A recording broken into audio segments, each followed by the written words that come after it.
Olwaliro akakiiko ka Paalamenti akatunulira ebyenjigiriza akasenkanya abakulu okuva mu Minisitule y'ebyenjigiriza n'ebyensimbi okutunuulira engeri embalirira y'omwaka gw'ebyensimbi 2022-2023 bw'etambula. Bano kubaddeko Peter Ogwang, Minisita omubeezi w'ebyemizannyo, ne Minisita w'ebyensimbi Matia Kasaija.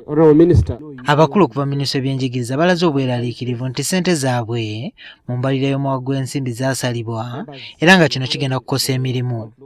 The sub-program registered budget cuts under the recurrent and development components of 170.95 billion and 87.6 billion respectively. This is attributed to an 80% reduction across all subvention grants. This COVID has disorganized us seriously in business. So even my thing now got a problem. You remember when I did it, we were moving at 6% growth. Now we fell down to 3.6, but now we are moving again. I think now we are 4 or something like that. The cafe will still go up there. It will still go up. Ku bitongole ebikoseddwa kuliko amatendekero agawagulu ba University, National Council of Sports, Uganda Nursing Exam Board, ssente ezewolebwa abayizi abasoma oba loan scheme n'ebirala. Ababaka wano bateredde Minisita w'ebyensimbi Matia Kasaija ku nninga okunnyonnyola lwaki ayitiriza okukendeza ssente z'ebyenjigiriza.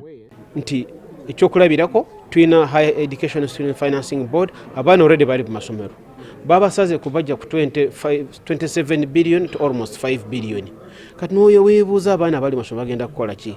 Ensala gy'esala essente z'ebitongole si ya bwenkanya. Ntawamu ekwata akambe n'ekasalisa awalala n'ereeta ejambiya n'ate bwetuuka ku byenjigiriza eby'amaanyi n'ejjayo embazi n'etema buli kimu. Kati wetubanga tuweereza ssente bwe tugatagattamu ze tulina mu nsawo ne tugatagattamu n'ezo zeetaagisibwa oluusi osanga nga tibyenkanankana.